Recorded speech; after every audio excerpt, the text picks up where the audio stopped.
Hopefully we can get some things done today. It'd be nice. Yes, sir. So we provided the agenda for tonight's meeting, if you will, negotiation session. And this is just based on our conversations. If there's anything you want to add, obviously, be sure to do so. But when we last met, you guys were going to bring back compensation and compensation counter, as well as a counter to Article 8, which had been moved to 7, so that's why it says 7, 8. And then we were bringing back a counter to Article 10. And then, so hopefully we can work through these items. If there's any other items I know that you discussed, maybe wanting to talk about supplements and some other items as well. So we're open to that. Sure. Okay, so we do have proposals for, let's do 7 and 8 first. What do we got? 1, 2, 3, 4. There you go. There's 25, so it should be enough for every one of these tables, and then wherever the rest go, they go.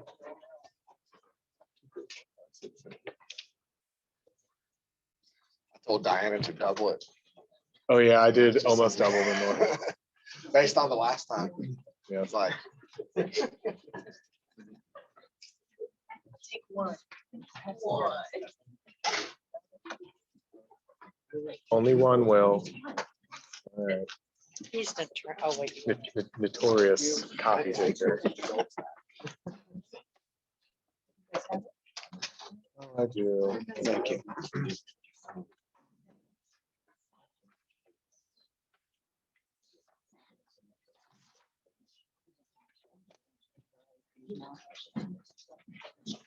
Let's have 8 at the same time.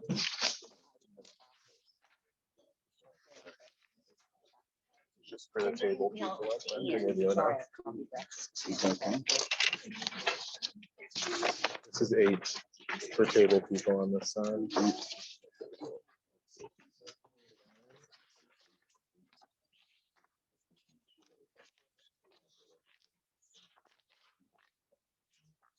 Give me 5 minutes, I'll have it up on the website under the contract.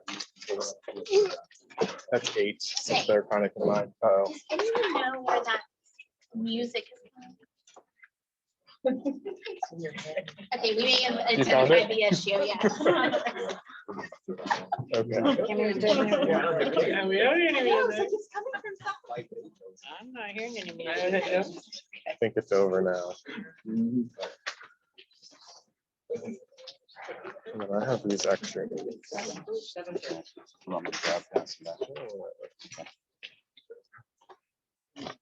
All right, so for 7, just start. All right, some of it's just contract cleanup, so we don't, so have a discussion. We said negotiating, and then below that, wages in terms of employment. We also clarified below, it says employees' pay shall be increased proportionally, consistent with the extended workday. It's just at their hourly rate, which is what is already happening. At the bottom of the page, we've added this language: when no substitute is available for an absent teacher, another teacher may be assigned to cover the class after all other certified and qualified staff have been exhausted. Staff serving students with IEPs shall not be reassigned. And part of this idea is, I'd say use paras, but I know they don't want to be pulled either. But now we have extended it to bookkeepers and whoever, so we should really be avoiding pulling teachers for this. Okay, if we flip over, we just removed the word teaching from 7.02B2. And I'm going to start talking louder because I realize there's a lot of people, but I'm not yelling at you, I promise. Employees shall at all times during the school year have input into developing their schedule. So it's not just to be teaching, but it's their overall schedules, not just the contact time. On the next page, we just added to the end of 7.02C3. The failure to volunteer in extracurricular activities will not impact employee evaluations or reappointment decisions. It should already not be. All right, continuing, we've added in F this lively language paragraph, which should be what you proposed last time with the addition of F1. The last sentence says instructors, teachers are not required to teach night courses. Going on to 7.03, we've struck individual professional development plan and replaced it with deliberate practice plan. It's just what's happening. And we cleaned up section B, which referred to a party meeting within 30 days of a date in 2019. Going into the next section, all right, this is where it starts to get materially changed. So 7.04A1, this is about comp time now. Comp time shall be earned for voluntary duties agreed upon by the site administrator or in cooperation with the shared decision-making council if such exists at the school and provide for activities.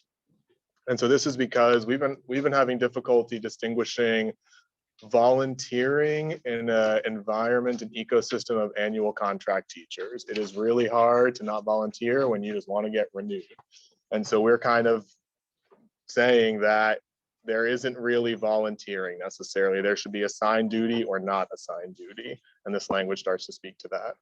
So going to 2, compensatory time shall not be accrued and available for use until the voluntary assignment for which a time is provided has been completed. The nature of voluntary employee assignments for which comp time will be granted shall be determined by site admin in cooperation with the shared decision-making council if it exists, consistent with the contract. And 4, we've stricken this end. So now it just says compensatory time shall not be earned for activities for which additional compensation is provided, or for those that are ordinarily encompassed within an employee's responsibilities as a salaried professional, such as faculty meetings, parent-teacher organization meetings and activities, and school open houses. Some of these are not necessarily, are they required? Is it volunteering? And it really should just be, if it's outside of the contract hours, it should be comp time. Going down to B2, all unused comp time greater than 30 hours will lapse at the end of the annual employee contract year or upon resignation of the employee. So that is to say 30 up to 30 doesn't expire at the end of the year. It would roll over into the next year. And C, we've stricken 30 and replaced it with 5 to say that within the first 5 days of the employee contract year, site administrator shall provide employees at the site a copy of their comp time plan. Okay. We go to the next page. In the 7.14, I'm going to have some alterations I'll dictate. It's only about 20 words. But starting at 7.103, we've just added in 504 to where it says IEP. And in the middle added, it shall be the joint responsibility of the school site and the district to determine and provide for the training needs of employees assigned to teach students with IEP 504 accommodation plans. 7.14, A is what we've added in here. All ESE teachers and ESE service providers, and then we're going to add here as described in 8.07 and 8.08. Don't have to write that down, but that is what it is. Who are responsible for authoring IEPs. And then instead of IAPs, it should say 504s. Say it again. Sure. All I'm just going to read how it's supposed to be. All ESE teachers and ESE service providers as described in 8.07 and 8.08. And then strike IAP and replace it with 504. And then I'm now going to give you about 10 words and that'll be it for the additions. All right. So who are responsible for authoring IEPs, 504s, or EPs? And now we add it, and or those who are involved in the evaluation of or provision of services for ESE students. And then I can repeat the whole thing in a few seconds. How about this, when you guys, when we break to. I'll send you a digital version of that. Give me a Sure. version that we can take back.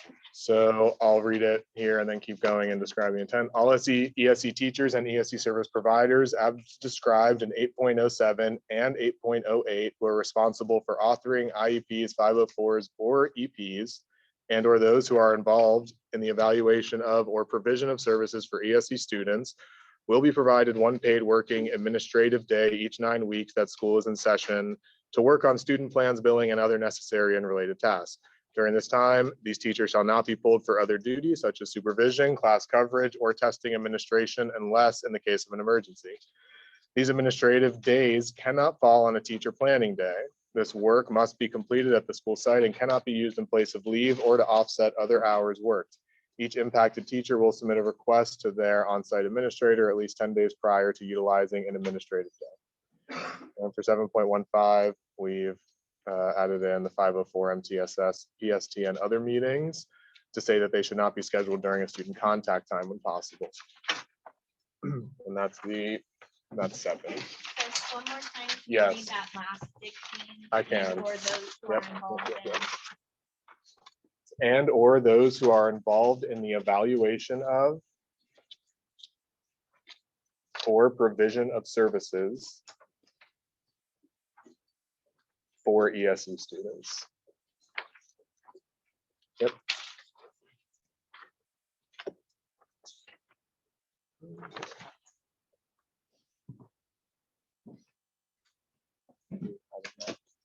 Are you adding this to the email? Gonna edit it right now. So need to make sure that I get it correct. Thank you.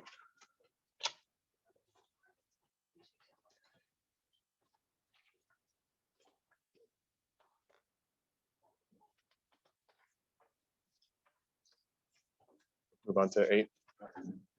All right, for 8 and 8.01, we've stricken teaching identical courses. So now it says class size should not be used as a punitive measure against an employee. Within a given site, the administration shall provide equitable teaching loads to employees consistent with considerations of scheduling, curriculum, teacher concerns and preferences, student needs and preferences, and physical space constraints.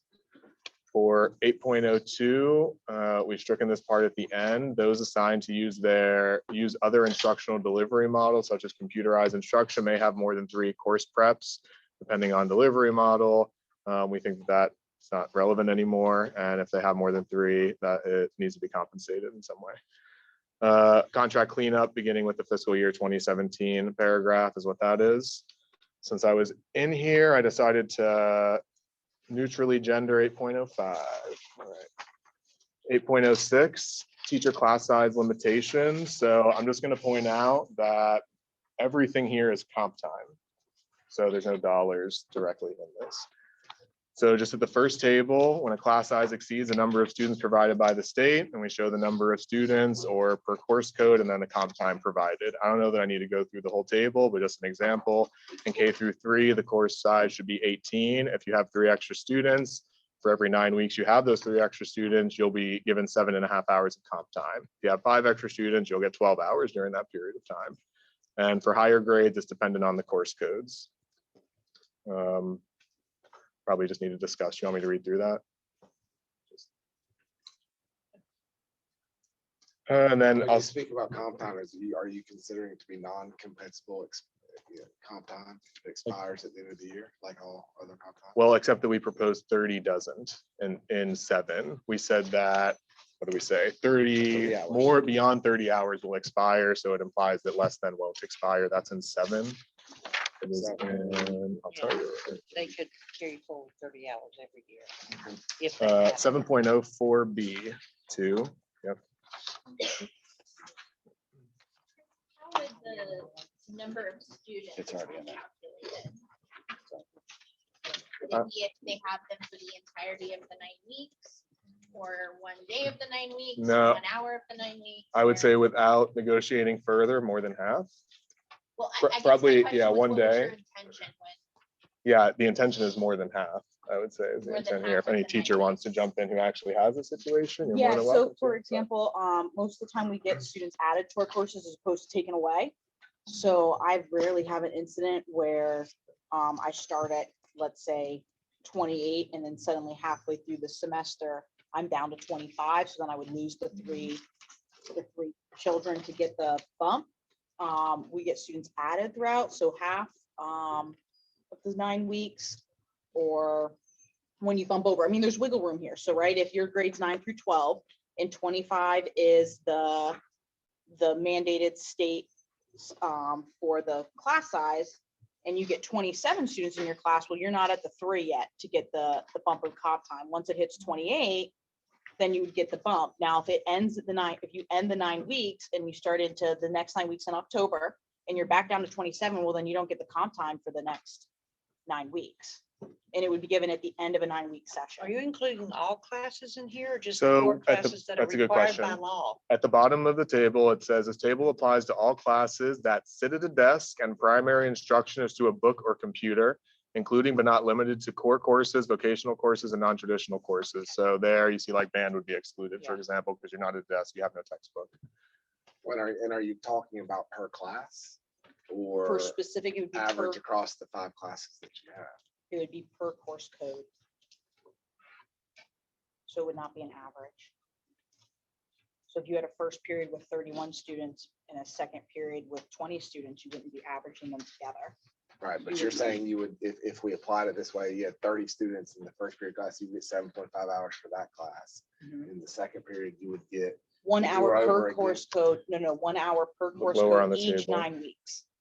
So So for high, it's lower on the table. So it's not, it'd be 1 hour, 9 weeks. So hypothetically, if you only teach 5 classes, the most you could earn in a 9-week period as a high school teacher would be 5 or 6 hours in a 9-week time frame. This is just, I'm gonna say this, and y'all are gonna, I know what already you're know gonna what's say coming. that. This is virtually impossible to keep up with.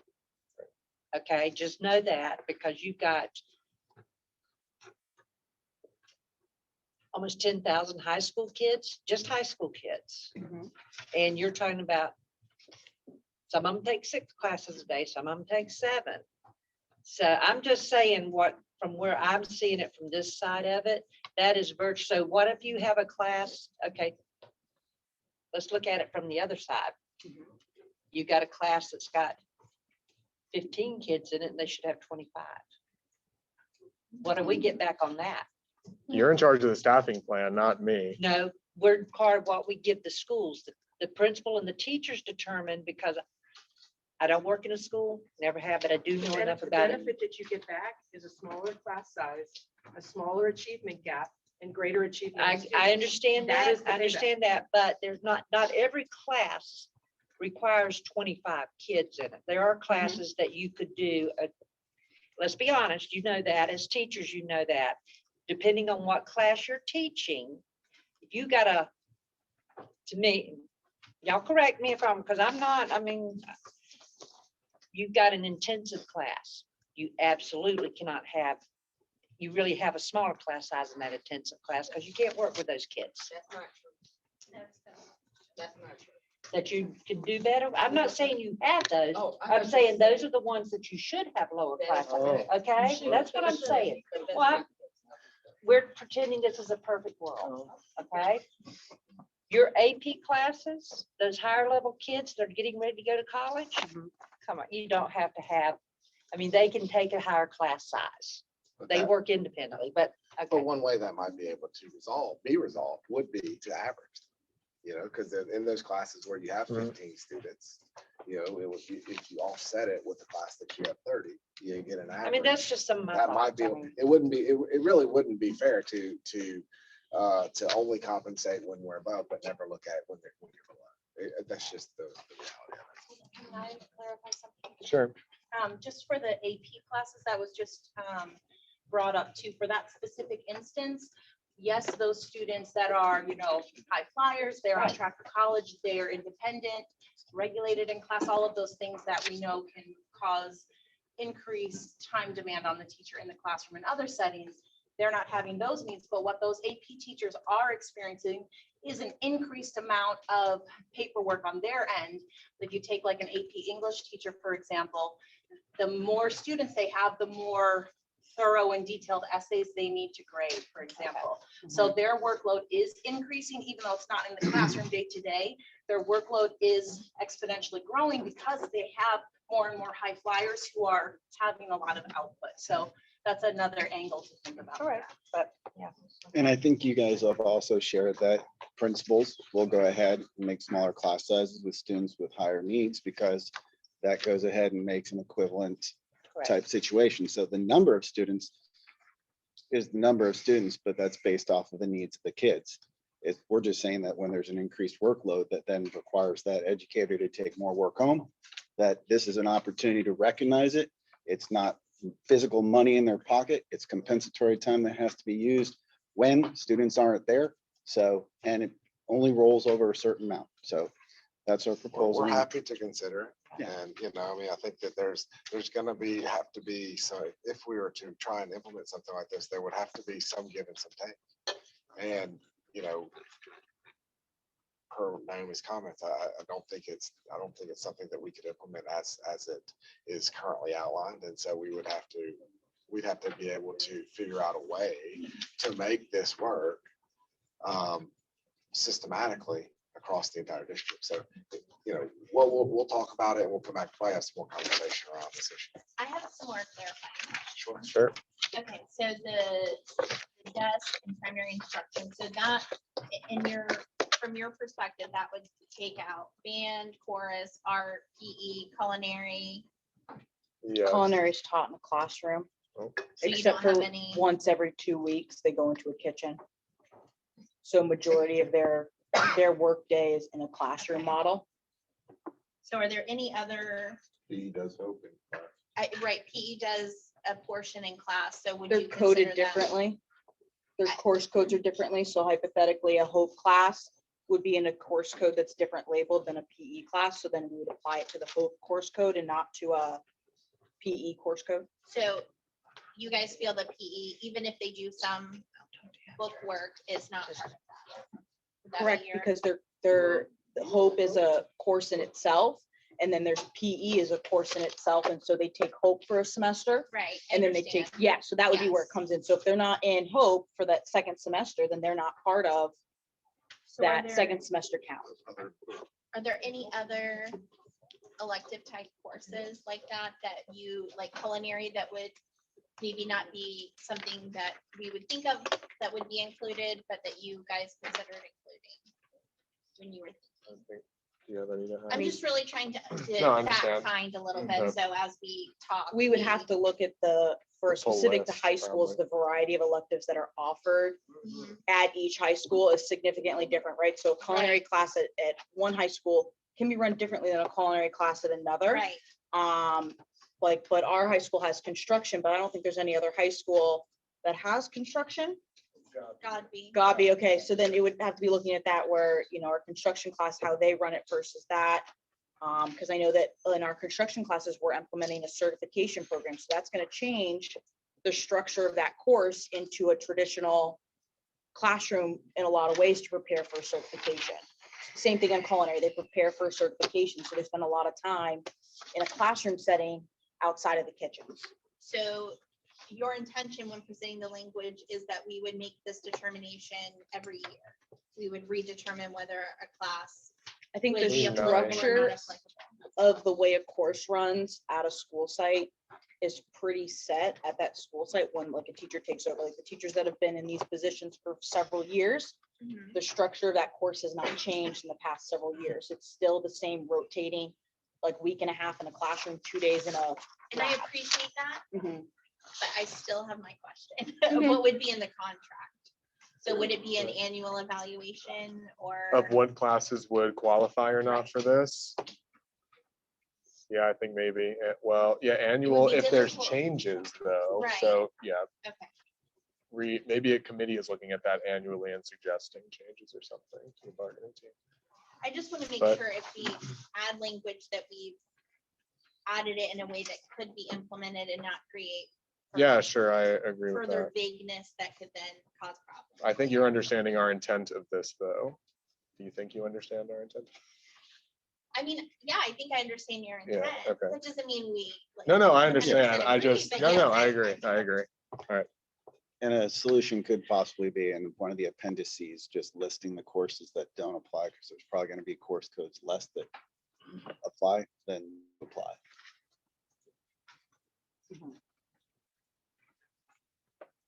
Course code's not something that's used on a regular basis. You didn't, I mean, course codes for you when they sign up for a class, when I'm working in finance, course codes mean nothing to me.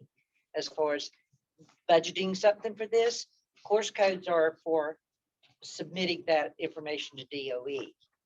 I mean, it's for the school, for your course, what you're certified in, just, I mean, I'm just throwing things out there that I know course codes. I work with the FTE and I do that, but to order a report that tells me your course code and this qualifies for this, that's not something that's easily done or is out there. Just suggestion. I know, Open that. I'm just saying from a realistic side, Mhm. HR doesn't work a whole lot with, except for certification. I mean, when you look on our side of it with course codes, I'm just trying to. So maybe the report could be run internally at a school site and it comes to you with Pamela Weston is X number of comp hours for this 9 weeks or X number of comp. Yeah, I mean, this is, I mean, I'm gonna have to really, Mhm. yes, yes. Okay, The intent is, of course, to make it not as expensive monetarily and to try to find a solution to the issues of class size and caseload. So we appreciate And I you think at a taking the time. majority of your school sites, in all honesty, this is already being met and done, that this is an outlier for a lot of these scenarios. Like, this is not every teacher is gonna qualify for this or every No, they're half not. the teachers at a school site, right? This is an outlier. And there might be a very minimal amount of teachers when you actually were to go in and pull the records that actually hit above 28 students or above 30 students in a high school setting in their classroom. That I think the implementation of this, when it were to come down to it, and you were starting to pull reports or however it would need to be implemented, would find that there's, Yeah, I guess that's a my thing is handful. it's not a majority, it's a minority. And to put something in language that's for a minority that could be fixed without putting it in language. Because once it goes in language, we know it, It'll never come out. right, it never Right. goes away. We do it to the best of, I mean, there are classes that don't have to be a class size, so. Well, and there's a I- lot of well, sections in the contract that speak to small groups because those small groups have unique But needs. our funding is also, I understand, I mean, the funding for class size is a minute, it's based on those core classes. The state's not gonna penalize us for the elective classes. We are by law required to keep those core classes at class size, average by school. Just so, I mean, So we'll counter. We'll Okay, counter. can I ask And then another the other clarifying question, question? yes, you may. Okay, the last sentence on 1806, Yep. where it says comp time earned is not impacted by a teacher's time off throughout the year. Example, maternity leave or illness lasting a week. So if a teacher is out on maternity leave for a significant portion of the 9 weeks, but their class has extra students, are you saying that the teacher who's not there would accumulate comp time? this is for specifically to the second thing, the prep loads. Okay. Because a teacher that is out on maternity leave or illness is still prepping for those classes, whether they're there or not, or they've been required to prep pre-leaving. I just speak, that happened to me. Well, for planned absences, yes. Perhaps for unplanned absences, they might not have necessarily prepared. We prepare for all of them. Yeah, I think there's a majority of them that are planned for that. I think that the proposed comp time shouldn't go away because the teacher is out on maternity leave, because that only impacts then half of your teachers or the female version of your teachers. People that can't give birth, so maybe male. So. So His, you're hers. saying that you would earn.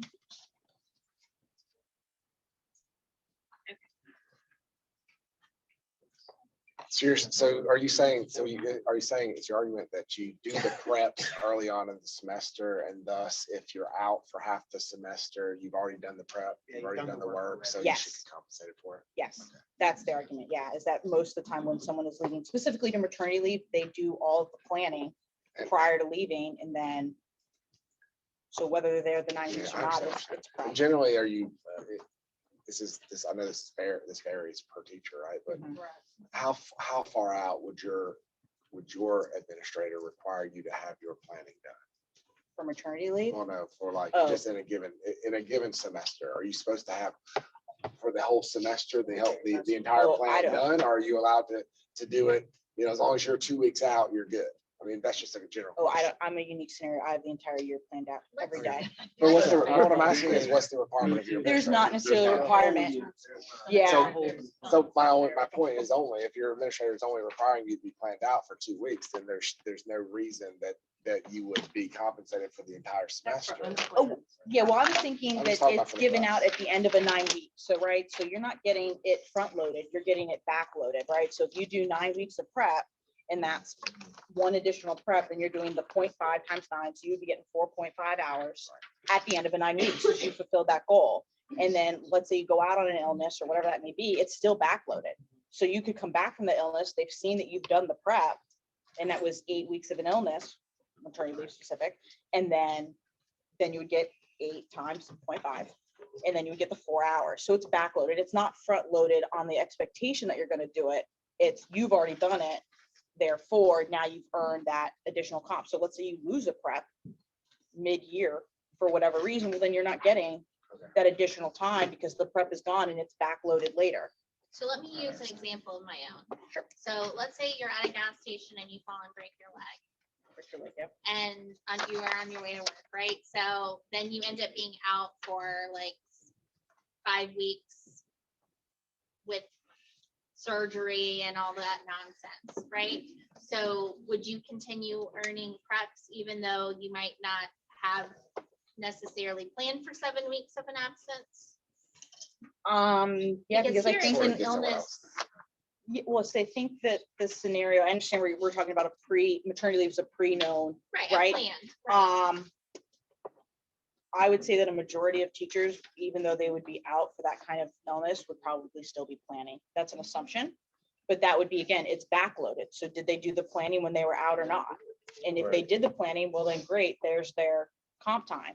If a permanent sub came in, or another permanent teacher came in and did the planning, then that teacher that's originally assigned would not get the comp time. Well, Someone they else would came in and according did to it. this contract, the way the language is written. But if that's not your intention, then that's helpful to know. I think the intention is that it's backloaded, right? It's after the fact that it's done. And so there'd be a way to verify that these classes have been prepped and planned for because they've already been executed curriculum.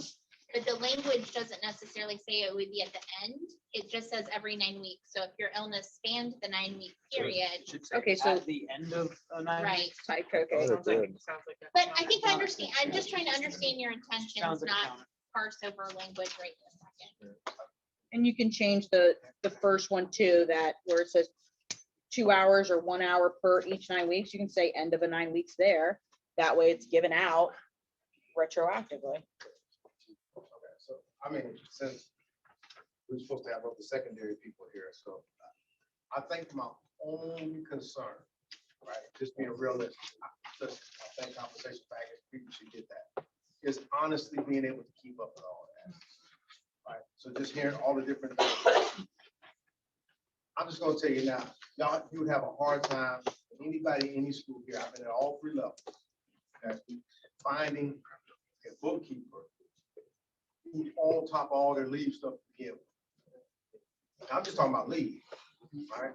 Now we throw in all these other things. My word would be just keeping up with it. I'm not saying your point is not valid. I'm just saying honestly, being able to keep up with that. I feel like that's like throwing it and then somebody throwing the ball at you while you're trying to jump. You know what I mean? That's not the fault. I'm just being honest. I actually wanted my people on this side to hear that. Right.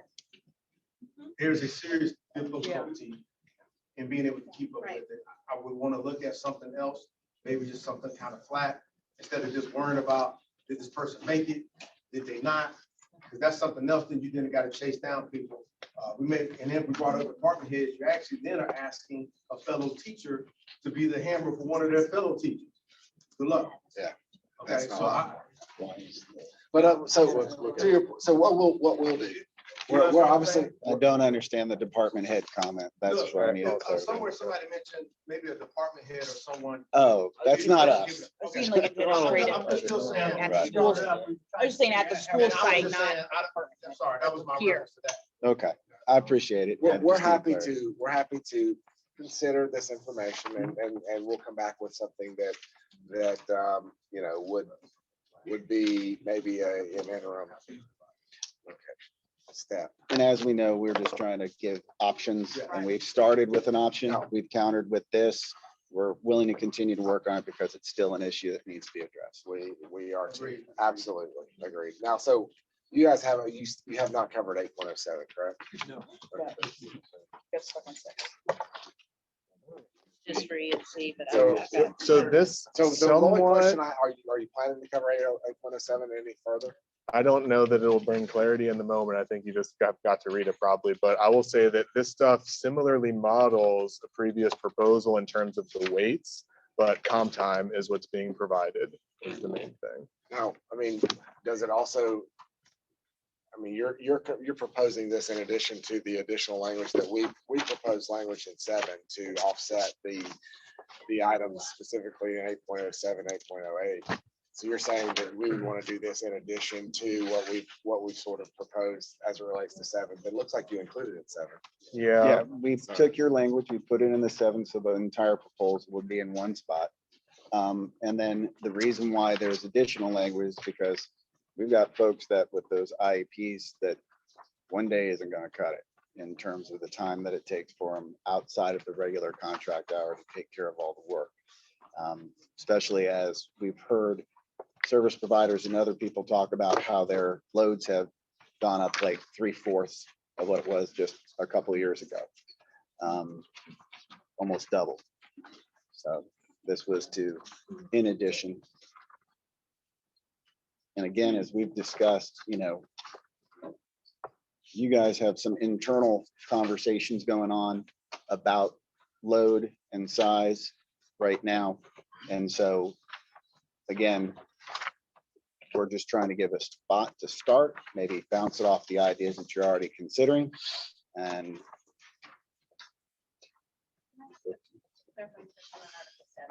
So when I hear folks who, teachers as described in 807, 808, responsible for offering, does that mean anybody who has a hand? Any person who has a hand? Or any, or other work plans is considered the author? How are we defining that? Well, they added additional, it says for offering and or those who are involved in the eval of or provision of. But it says and, so who's the author? How are we defining offering?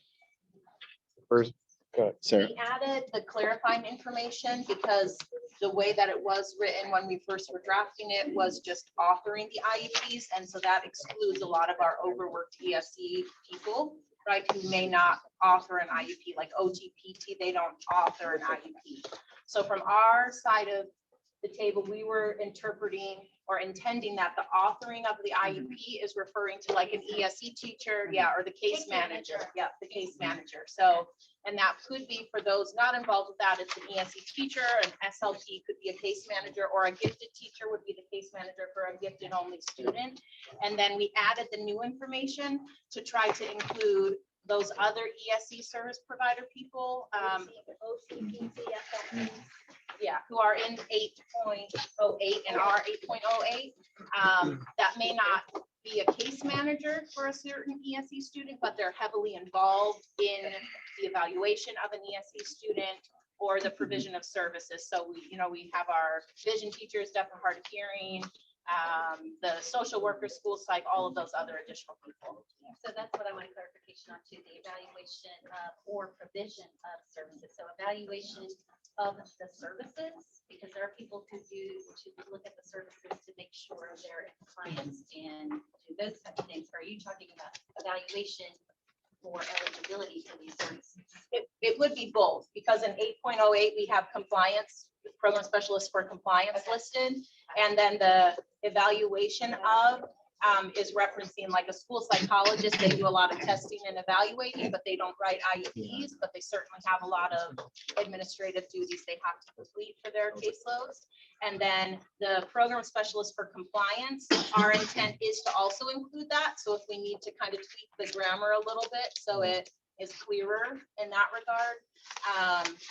Our program specialists for compliance district-wide are also really valuable ESE people. And they are also extremely overworked and stretched thin. So our intent was to also include them in this language. And if we need to tweak it to reflect that better, we're certainly open to that.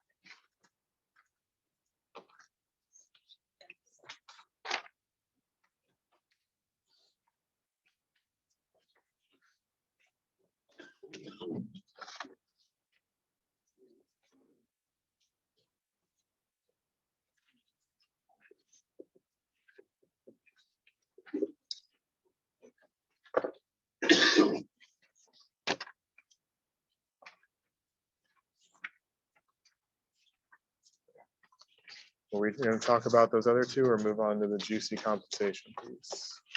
I think you just need to probably read through the 807. Yeah, I 808, mean, yeah, I think that the only real question I have is, you know, was it to be in addition to? Which, you know, I mean, It is, we are proposing what we feel the teachers need. We think that your counter proposal over here was good to add the day. It would behoove us to not provide an additional counter proposal of what teachers are still needing. It is collective bargaining. In the end, we understand. Just like a little insight, just writing IEPs. That's for our the kids that I proposal. currently have. If the IEP meets only once, it's about 100 hours. It's about 100 hours for the caseload I have, and I have 17 kids on my caseload. For all, and for all of them, that's only if they meet once a year, and that does not include progress monitoring. That is every quarter or monthly, depending on what the IEP team has determined. And to keep in mind, 10 years ago, I was looking at my pictures, I had 8 kids in my class, and I now have 17. So there is a huge, I'm sure your mom can probably attest to that, but the case. Let's not get personal here. And the needs of the children have Brought mama into significantly increased as the needs of the parents and the demands of expectations from parents on what the school providers provide. I just want to say to the crowd that Brett's mother is an SLP for the school system. That wasn't a random dig. Like your mom would know. His mom will actually know from doing the work. Okay. Yeah, that was not a random your mom joke. Okay. Yeah. All right. Clarify that. Thank you, Mrs. Shively. it's actually funny. We did it. Okay. So then we'll move on to the compensation piece. This is for you all. This is for you. This goes this way. Yeah. I don't see how many I gave everyone. Test night. Flexibility. You've got great flexibility. Look at that. That's the asphalt that I did. Yeah. This is only. Wait, was Casey's example close to home at a gas station? Oh, no, I was at PetSmart. I think that's how I got better. that, Her example actually applied to her. This is almost too simple compared to the other pages. Like, we need to add some more. in here. No, this is fine. All right, so our counter compensation proposal is similar to yours in the numbers. The main difference from your option one was removing the supplement base increase by 10%. We are interested in increasing the supplement, but I think, we discussed this last time in a little bit in a labor meeting, with how they're implemented throughout the district and in each school, we were a little concerned about how much of that money ended up where, and we just wanted it to be in salaries for now. And so we've removed that and increased the base by 3,300. So the new base is just shy of 47,000. And then all other teachers will get a $2,200 raise as the minimum. And then also implementation of the ESC provider supplement, which you had on your option one last time. And here I just included the table for what that was, which I think is commensurate with what your proposal was intending. Chris, based on your calculations, what is the total cost? I don't know, because I took your proposal and tried to back out the number of teachers, and it was different for all three. And so that was interesting. So you don't, but you don't know. So what I did, not having that information, was I just said, okay, well, if the base is 1,000 teachers and everyone else is 1,000 teachers, and it should be 6.75 total, because also we use the 200,000 from the supplement increase. And so it exceeds the 6.63 by a little. just said that without the sassy forward. About If I'm not I'm getting paid to be sassy at this table. all right? And I explained to Chris that our three proposals did cost three different amounts of money, right? But what we did was basically went to the top, right? And Mhm. said it cost $6.63 million. And then we adjusted the three proposals so that so all of our numbers are based on 2,050 teachers, right? Which But- fluctuates throughout the year. Right. So, But with just how many are in each pool for this, it seems to vary. but your numbers are very close. Right, Your numbers are very close to the number that we proposed that would oh, I do see that. just give, Mhm. follow the 150% rule. So the real difference here is the 258,000 for the ESC professionals, which was not included in that other. Right, but it's not the full But difference. it's not, it doesn't go as high. Right. Like it doesn't take the base as high as we were proposing to take the base. It was Right. by roughly $50 a head, right? It's Be- about that. Yeah, so if you're looking at option 3, right, we take the 50 away from the base and what is it, 33 away from everyone else, and then add back in the ESC specialist supplement, but that overall cost, from what I could tell, is about 150,000. So it's not the full amount. And this is what we think is a fair offer.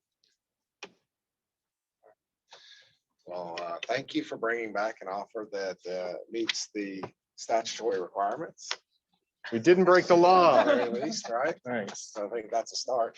And so, we can definitely consider this and when we go into our caucus. Sure. Talk a little bit about how this looks. I mean, I think this is a step forward from our perspective.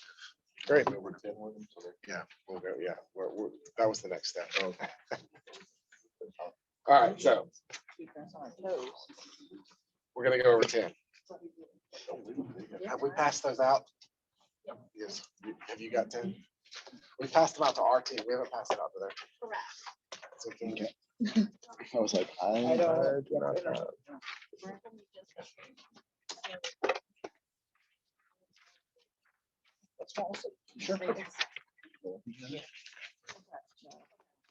Send it by airmail.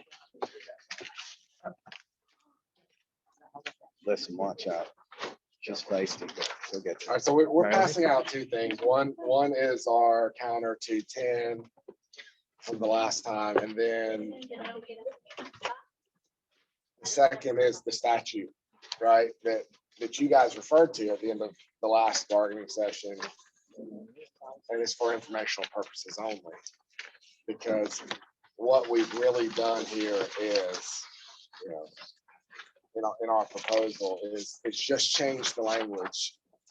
You guys were pretty adamant the last time that you wanted to include the statutory language into the contract. You're real clever. I see what Right. you did. All right. And so what we have done is we've referenced the statutory provision in the contract Mhm. so that, you can refer to that. We feel like it accomplishes the exact same feat that we're looking to do. Now, the problem is if we put it in the contract, just like if we took our policy Yeah, I and know, put it in yeah. there, then essentially this contract doesn't supersede statute, right? But then statute would be in conflict with our. Do we have provision. severability in this contract that forces us to the table in that case? I believe. But then also, as it relates to the policy, if our Sure. policy was aligned with this, right? Right, all and right. We wanted to all change our right. policy, right? So anyway, that's where we're All right, at. and It's just not something that we're prepared to do. We did strike the rest, right? So it is word for word the way is outlined in the statute. And then, so then we go to B. And you can, I guess we missed the first part where we struck the language that said in keeping with those guidelines, an employee may impose customary classroom discipline where necessary. And then we added in accordance with state law in that first provision of 10.01. And then we get to B, student discipline shall be addressed by site administrators within a reasonable time frame. We felt like you know, we went back and forth about what we could put in this contract that we could meet, right? And we talked an awful lot about, you know, the weighing of the individual referrals that are coming in and the fact that when we have very serious matters, we are addressing those issues in a very, in a reasonable, in a quick manner. It's just those, we have to have the ability and the flexibility to apply reason in these situations to say, okay, well, we just had a huge fight, right? We're dealing with this issue. The 10 referrals for tardiness may have to wait a day or two, right? Sure. But our intention is to get to those as quickly as possible as we go through this, right? So then C, referrals shall not be written under another bargaining unit employee's name and will not be modified without notation. Okay, we feel like that was a gift for you guys. And then the last is the same language, right? So it's like, listen. Thank you, Brad. And then the teacher record shall have access to their assigned students' disciplinary information in the student information system for the current school year. Okay. When we say the current school year, we're talking about no past years being available, only Only current So they students. have to do- August, whatever, I to can't May, do last whatever. year. No students can I have this year. No previous. No notice. you have access to the students that you have this year for this year. Okay, so Right. if you have a student that's in your class this year, you're not gonna have access to their entire record previous. And this hasn't changed since our last discussion. We're just re-clarifying.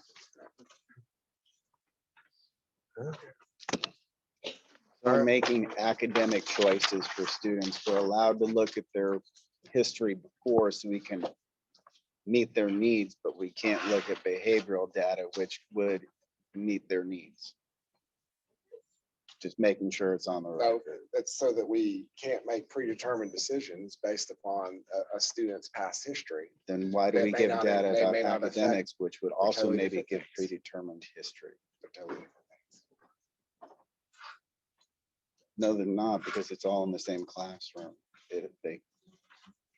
So I mean, The information would be helpful to teachers to manage our classrooms. I don't think that we would prejudge a student because they have a behavior issue. Just like I don't prejudge a student who comes in my classroom who may have not had great grades coming into my classroom. Yeah. But knowing that behavioral history, I'm dealing with that right now. We got kids in our class and there's something wrong, yet we can't determine what was wrong. The child's coming from a different school, there are no records, child transfer. Teachers having a behavior record is almost more important than having the academic record. I mean, that, I think I can have every teacher in here raise their hand on that. And that school has called my school to find out, they don't, some of the teachers at their school have called to find out, mostly not to judge or anything, but mostly, well, not mostly, 100% to know what strategies were effective, what strategies were triggering to the child. So I mean, in the defense of regular ed teachers, they really should know what has worked with that child in the past. And frankly, if we're gonna be judging a child on its history, teacher talk is probably more damaging than the history of those behavioral referrals, because they do include strategies and triggers that would offset a lot of months of struggle, reinventing the wheel. the main thing is we don't want any form of prejudgment. And that's what we're trying to avoid. And I'm sorry, just 1 second, but I think we do a lot of discussing in these sessions about your concerns about site administrators that may not do the right thing. While the majority do the right thing, your concerns about the few that don't lead to contract language. And I think from the same way, we think that the majority of teachers are doing the right thing and wouldn't prejudge students, but there are teachers potentially that would. And so we need to make sure that contract language protects us. So with Uh, that argument that you just placed, Mhm. does it not make sense to assume that teachers are going to do what is best and appropriate? Give teachers the fullest, best picture of a student that we could possibly get, so we can set up classes in coordination with our administrators, set up those classes and make sure that they are balanced, right? And make sure that this particular child will do better with this particular teacher, and then that teacher is fully armed with all of the information possible. And those few people who you just said yourself, that are prejudging and that are not using the information professionally, that we deal with that. But if you need to know academically and behaviorally, especially in the earliest grades, I need to know what happened to them in pre-K, what happened to them in kindergarten, so that I am ready for them this happened to me this year.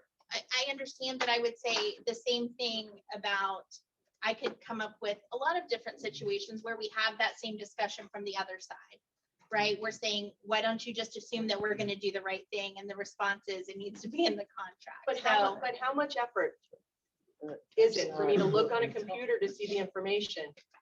And it's done, and I know, and then I can ask some questions, as opposed to the child shows up in my room, all of a sudden, there's all these questions, and now I am managing behavior and trying to get information. I think there's other ways to, do you want to talk about? Hold on, Sarah's had her hand up for like Oh, I'm 5 sorry, minutes, so we gotta go to Sarah. I just want to touch base on the MTSS process relating to behavioral and emotional needs. Part of the teacher's job, whether you're gen ed, ESC, whatever, at the school, any site administrator, our job is to help these kids be safe and for themselves, safe for everybody on the school campus, and make sure we're catching all of the challenges a child has, right? We don't want any factor that could impact their education or their emotional development to fall through the cracks. Not having access for teachers to access those historical records could slow down that MTSS process. So if one kid is at your school, school A for this school year, then they go to school B to the next school year, which we see, right? A home zone kid going to a school choice, back to home zone, they're flip-flopping around.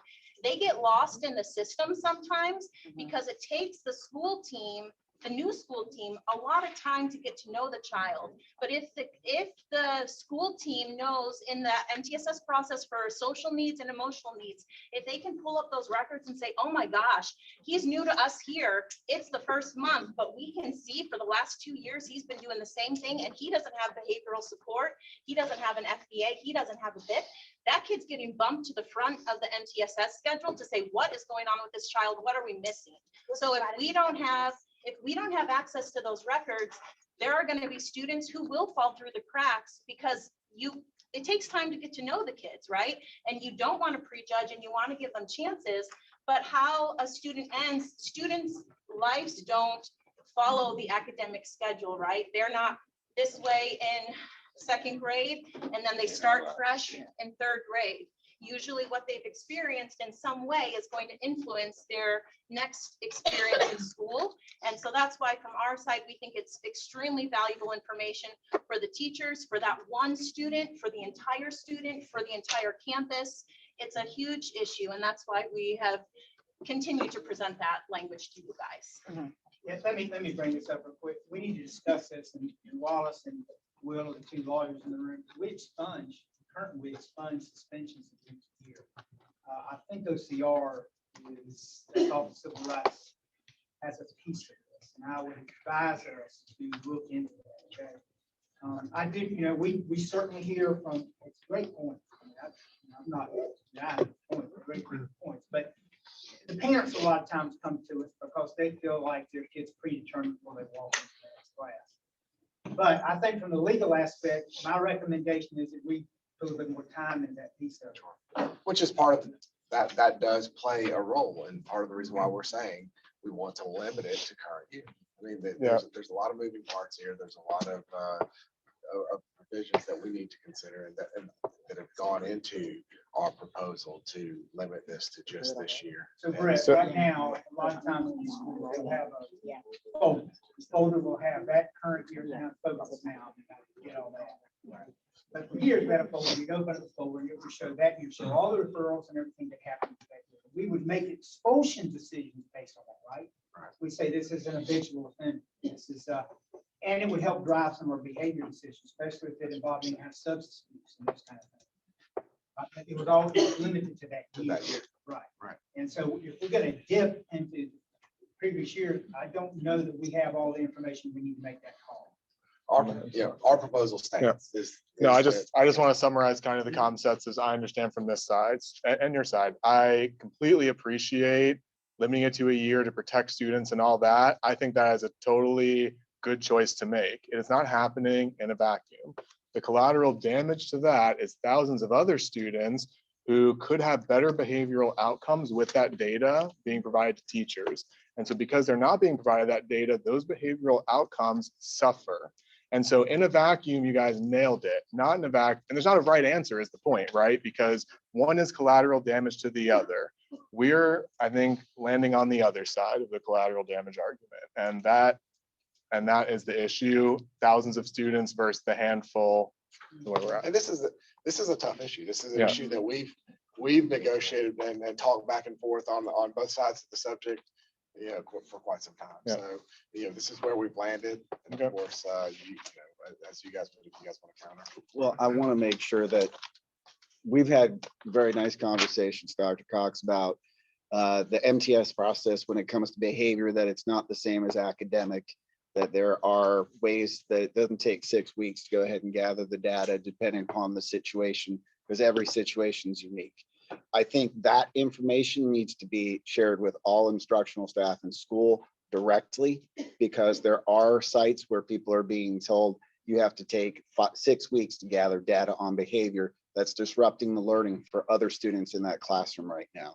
And so whatever guidance you can provide, I think everyone would greatly appreciate, so that we're all on the same page as a district. I think on a simpler note, when it comes to the access, something as easy like a CSAP, right, where we record our contact home. If we could see a history of that, I know where to start. I know they have contact priorities, right? 1, 2, 3, 4. Well, sometimes contact priority 1 has been in there since they've been in 3rd, 4th, 5th grade, and now they're at the high school level, and that's changed, right? Maybe they've changed households, their parents are no longer together, and focus hasn't updated to reflect that. But if I could see a tracking history where you could see, okay, hey, student A, I've been contacting dad, and dad's the one that's answering, versus, maybe student B is, I've been contacting mom, mom's been answering, and then you could see a history of that. That gives you a starting point as a teacher of, this is the go-to person, and you can't always see that from a previous year. And therefore it, creates a starting point of, making all the multiple phone calls and waiting for who to respond, when you could just know who the go-to is, maybe based on a history of that information. So you want to take a Let's do a caucus, 15, 20?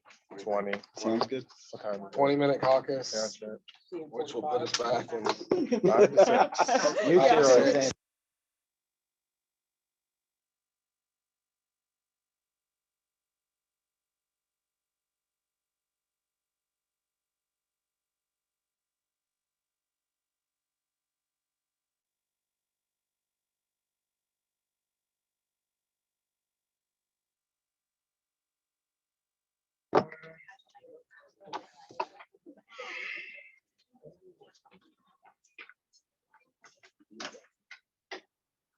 All right, so essentially what we're saying, obviously there's a lot of information that you guys have presented to us in 7 and in 8.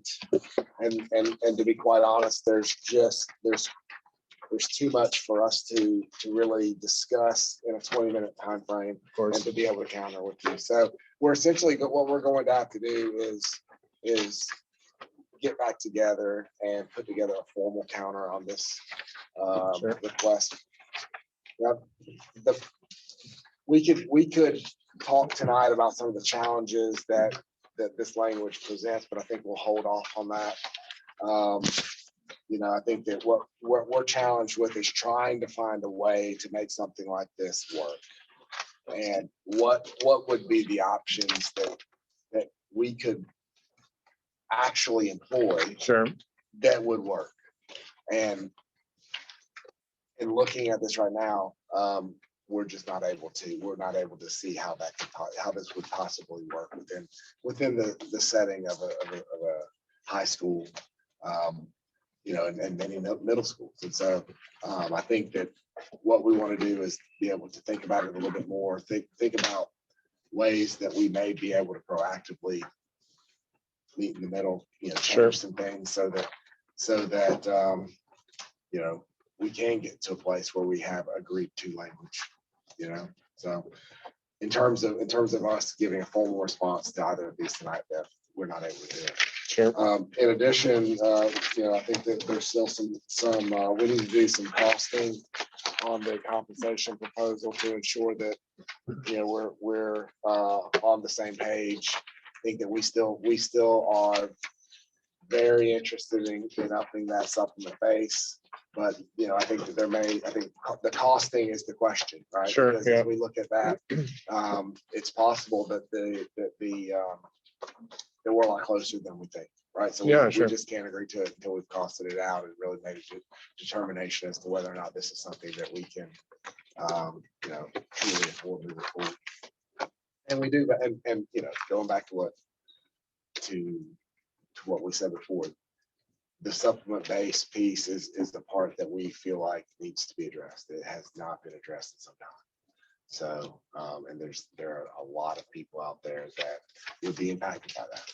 I believe that, you know, the discussion about whether or not these supplements are truly going to instructional personnel. Scott Hansen, you did some research into that, correct? Yes. And do you want to share what you told me about that? Do you remember which ones? There's basically well over 1,400 supplements that are given out countywide. High Yeah. school alone has 87 categorical that are given out, not including department head and not including academic. So at most 1,400 that I looked at out of the 1,500 were given to teachers. So Send it over. I was, yeah, I mean, I'll send you what I have. Sure. With the supplements. Beyond that, it was the individual line items, which there were a couple of that, from what I saw on the spreadsheet, are catch-alls where the principals can kind of give people extra money for almost anything. So some of the comments were like, isn't that their normal duty? Or that doesn't actually align to this. And so that's why it needs more discussion, because if we're authorizing money to be spent in a certain way, but then it gets spent in any way, that's not, you know, amenable to us. And so we could talk about that. Yeah. We've gone over with principals, but yes, 96% goes to teachers.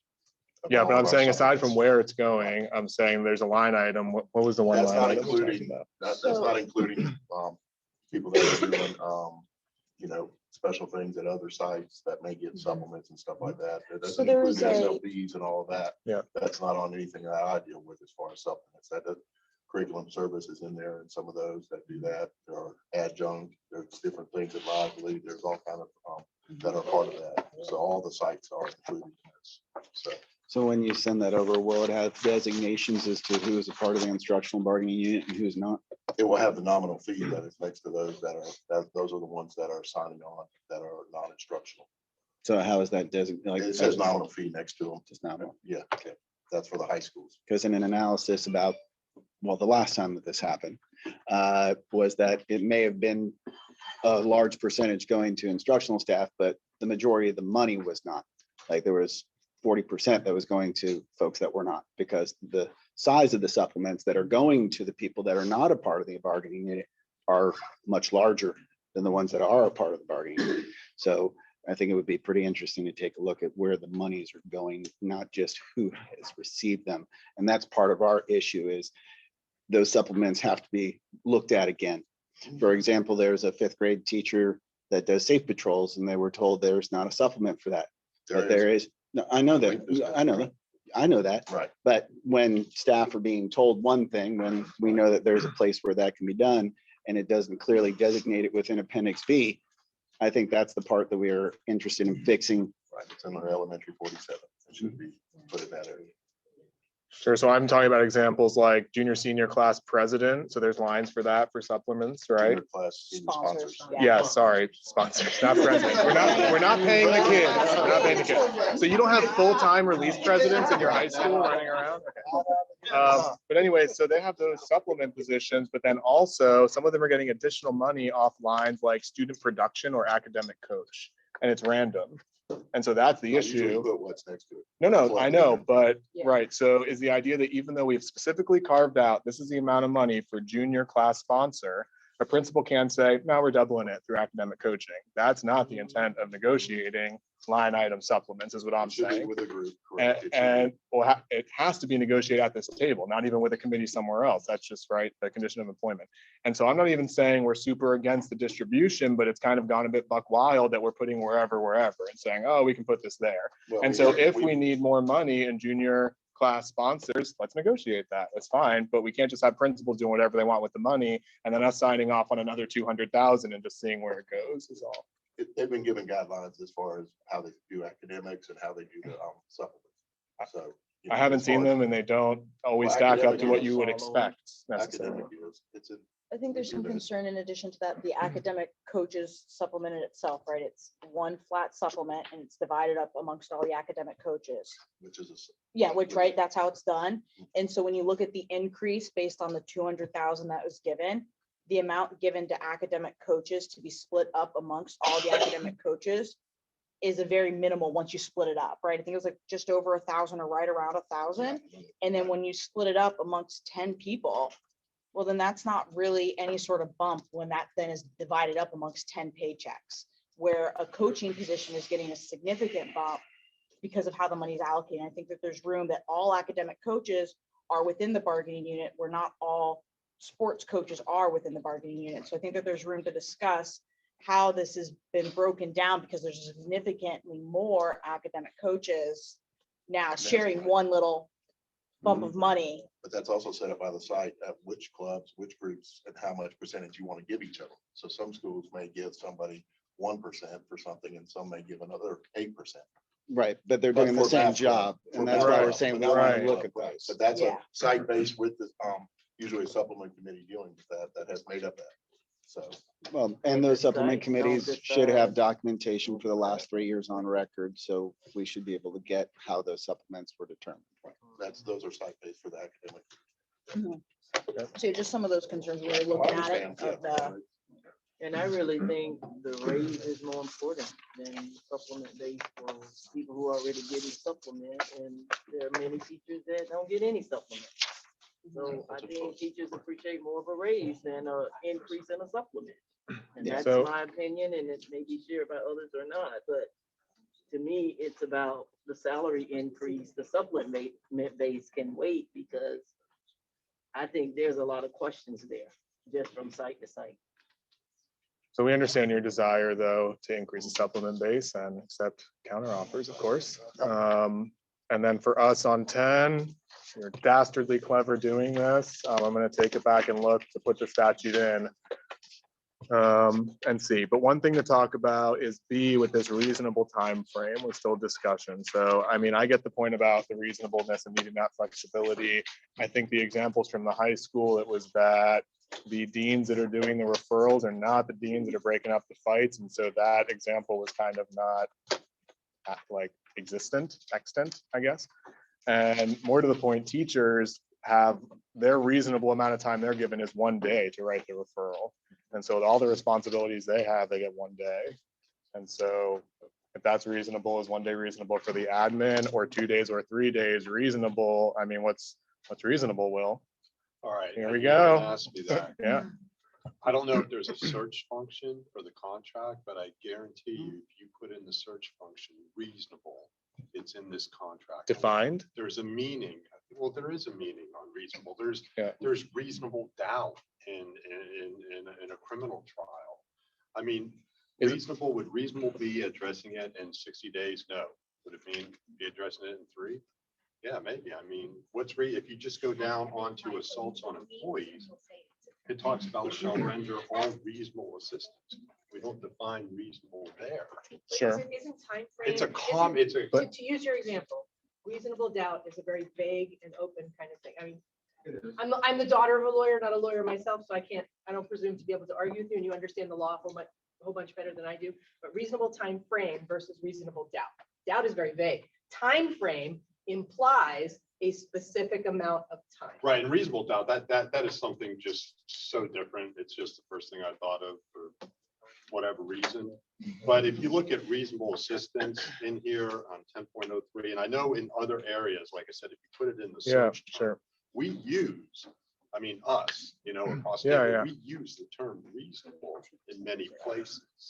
Uh, So, yeah, I mean, I avoid that to be more specific, and I didn't negotiate most of this contract, but I typically avoid that so we don't, because my view is we'll get reasonable defined in 5 to 10 grievances over the next 5 years or something. We'll figure out exactly what reasonable is. ultimately, there'll be a trier of fact and a trier of contract that may Right, define it on a exactly. specific grievance. So, yeah, You're and right. we'll hone in on what we find to be reasonable in each instance. I'd rather define it beforehand, I guess. But I don't know if you can define it in every single.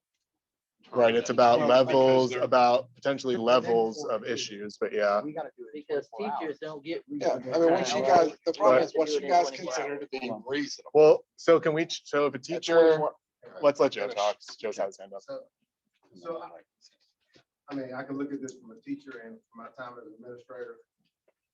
So there's reason, I mean, like if somebody, there are circumstances that you as a teacher may not get that referral in today.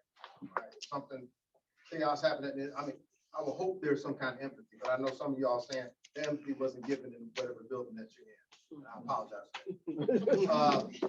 But I will tell you, all right, honestly, and I'm just, this is a high school thing, okay? I did not have this problem when I was in elementary school. And I will give you an example, okay? How many of you have had a child attend prom? A personal Raise your child, hand. yeah. Right? If your child has attended prom, okay, I'm going to give you a scenario. Let 30 kids be found drunk at prom. My whole week is ruined. And what I mean is, not only do you have to talk to the kids about their circumstance, you gotta talk to their parents. You gotta talk to the friends of the parents. Then you gotta talk to the community members. I'll give you a different scenario. For at least for my school, I know y'all seen it when somebody's been on videotape and they've said some kind of racial epithet. That's 3 weeks. And what I mean in 3 weeks, I'm talking people from Oregon. And I'm not even saying that to be joking, like, but here's what I will say, and I don't know where that gets written in. I feel like you as a teacher have the right to come to me and say, where is that referral that I gave you? Now, part of us working at a school is that you should have an understanding of what we are confronting at that time. And that should help out the process. If somebody's upset with that, then they really shouldn't be in the seat. Okay, like you should be able to say, hey, where is that? Because by the way, straight up, he's my supervisor. He is too. I ask them questions from the district. Sometimes I send in something, I go, hey, I need some feedback. I sent this in to you 2 weeks ago. Can you get back to me on that? Because I got people I need an answer to. Right? I feel like that whole issue that we're referencing is more of a communication issue. If you're working on a campus, we really should know what's happening. Like when we've had the big fight at the end of the day, or we've had the big thing at prom, everybody should know what's happening. Now, somebody, of course, also on our part is if I've got somebody, like one of the examples that the your representatives brought up at the last meeting was like attendance referrals. It was like I don't know, one school they referenced, there was like a zillion of them that was left out there. That is on the principal to deal with that other administrator and say, you need to process those, right? That's our fault that we didn't, talk to our people and get that worked out. I'm not faulting y'all there. I mean, like, there are things you like, how can I get the attendance to be better? The kid never showed up and nobody wants to address it. I totally get that. I'm just making sure that there are certain times, there are certain circumstances that you can't turn around and do it quickly. To say anything otherwise, you're being dishonest. I feel like we should be able to do it as quickly as possible. I feel like you guys should have the ability to do that without repercussions. I think that's some of the worry as well. Well, and I think it's not reasonable to compare the expectation for a teacher submitting 1 or 2 or 5 referrals in a day to the person who's receiving all the referrals for the entire school and reviewing. That's a different workload. I don't think you're asking for action be taken, right? I No, think you're we're not asking for asking for acknowledgement of receipt. We're I talking think- about that paid receipt. I think that's- I I mean, think what the that's reasonable definitely- time is different. I think the communication of what we're trying to define is different. I So- can tell you, we had a lot of discussion. So don't think that we just said, oh, Sure, that's away yeah. and we'll move on. There was a lot of discussion about what could you live with? well, what about different types of referrals? And Right. we were getting into such a complex, like, matrix of Right. what it would be, and then what, like, hedge scenarios would Mm-hmm. impact that it became unreasonable. And So- what, and when So you you, want and when you intake look at this knowledge. conversation, the question of what was addressed Right, yeah, came up, yeah. right? And so if you're defining addressed as a return receipt, So maybe we can do 24 I hours. think- We'll see. You know I what I mean? think the beyond But- return but, receipt is I just mean- like, hey, I got Chris's referral. I'm calling the parents later. That's addressing, that's Well, acknowledging what's going on. but when we talked about it last time, we Yeah. said, okay, that's what it was, and then there was further discussion about, but no, but if you don't deal with the child, Right. that ended up being what addressing really was meant when we heard from multiple people on the team. Right. Exactly. I think, So that's. And so I just as a point of clarification, I understand reasonable, but there are a number of things, if you search the article as well, that don't have reasonable, that have set times. It doesn't say submit your years of service in a reasonable time upon being hired. There's a specific number of days. It doesn't say, that whenever we're doing something with, what is it, the other issues that are in there in terms of time, your grades have to be in 2 weeks. It's a specific amount of time that's being noted. And that specificity seems to be on us. But when we ask on the other side, that specificity isn't there. And I just need you to take that into consideration. It's not a knock or anything. It's just, when it comes to that, the administrative side is always reasonable. For us, there's a set time. And so we don't get workman's comp after a certain time if you don't file within a certain amount of time. It doesn't say reasonable. So I just need you to think about that in terms of when you're thinking of the disciplinary issues. so from us bringing a counter proposal now, that would be amenable, a low level of, so first define what addressing is, right? And then if it's a low level, like receipt, or like I just said, I'm gonna talk with the kid's parents, that could potentially have a time frame on it. But then dealing with the student would still have to be a reasonable amount of time. More or less, is this correct, the feeling? Okay. That's more reasonable. You've been holding that. What does that even mean, Brent? What do you- What do you mean by But I reasonable? do think that if you are clearly defining it, because there's some question, there's major questions, especially given that, today, Right? No. what constitutes addressing it. And so, It goes in focus. those kinds of things, would play a part in whether or not we're able to accept that. Understood. You don't want to put in language that we cannot Right. meet. So, Oh, what you can't meet the language you're putting, yeah, of course. Yeah, but there's. That we can't adhere to. Is what- Oh. yes, yeah. So 20 minutes, not reasonable. Correct. Longer, okay. Yeah, okay, Get those into the spectrum. on everything. Okay. All right, so That's it. I guess we're done for Yeah. tonight. And we'll schedule another On session time. for. Sure. Before you do, would you mind, Oh, yeah. everyone was kind of interested in knowing who's on that side of the table. Would you mind introducing yourselves so that the Sure. folks And that don't normally show up? if we're gonna do that, we need to go all the way around the ring. That's fine. No, of course, So, of course. okay. So we'll be happy to. You mean like the We don't audience? have to- we don't have to- we don't have to- Yeah, look at Naomi's face, right? She's out. She's like, I'm going home. I just mean the people on these people, Yeah. on the individual bargaining. You can units. stay seated, everybody. Okay. All right, so It's fine. Yeah. We'll Yes, get this done in okay. a reasonable amount of time. absolutely. Sure. We'll go down the path. We'll start with Dimitri. I am Demetria Clemens, the very proud principal of Celia.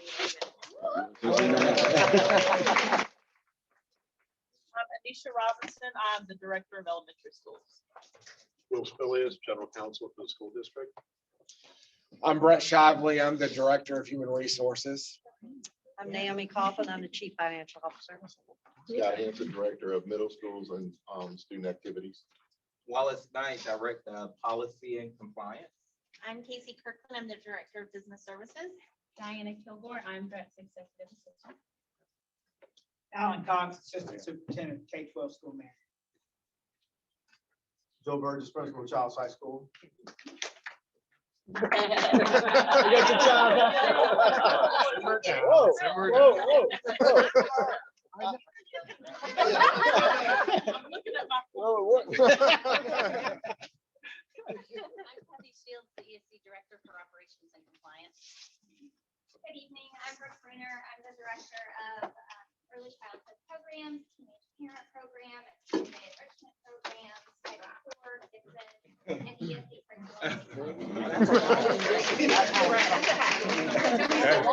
It's impressive. Where's my CV? Do we have time for this?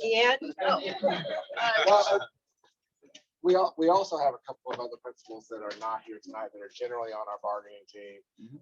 Desmond Cole and Principal at Gopi, then. Rusty Edwards, Right. Fairview Principal, Stacy Jason Morgan. Kerner, where's he at? Swift Creek. Swift Creek Swift Creek Principal, and Stacy Morrison at Canfield Principal. And, I'm sorry, and Dr. Bolden at Mims Middle School. I think that's it. Yep. R. Frank Mims. Okay. Very important to them. Very important. Shari Guanter, first grade teacher at Springwood Elementary School and District 5 LCTA Director and. Not any other. Jared Kilpatrick, lively technical welding instructor, LCTA rep as well. Pamela Weston, Leon High School Business Education, this spot. In LCTI. Scott Mazer, LCTA president. Not here with us today is Kim Strelo, our LCTA vice president.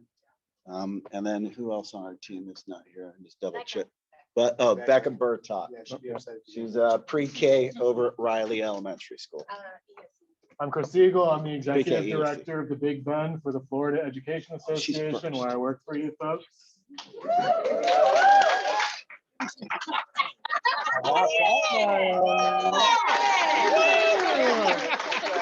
Last time. I didn't raffle any extra gift cards for that. Come on, Dr. Wood. I'm Dr. Wood. I'm from Mumford Middle School, where my principal is Anthony McQuaid.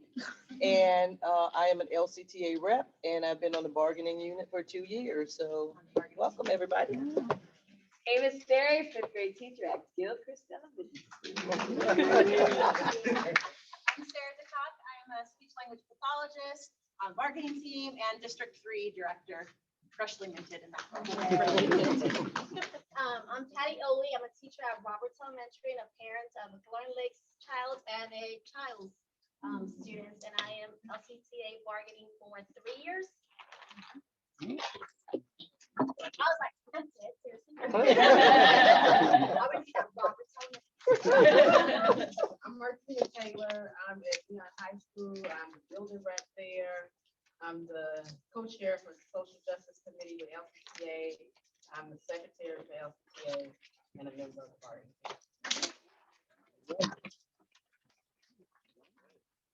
Well, we appreciate having the opportunity to talk tonight. I think we've made up a little bit of ground. I think And so. I look forward to getting back with you guys here in the next couple of weeks, hopefully. Yep. I guess as usual, it will depend on your schedule. That's right. Yeah. I'll email both of you. Yeah. All right, cool. We'll get with you tomorrow. and get your dates. Yeah, that's fine. Yes. We'll meet at a reasonable time. His schedule is not reasonable. I'll tell you that. I agree with that one.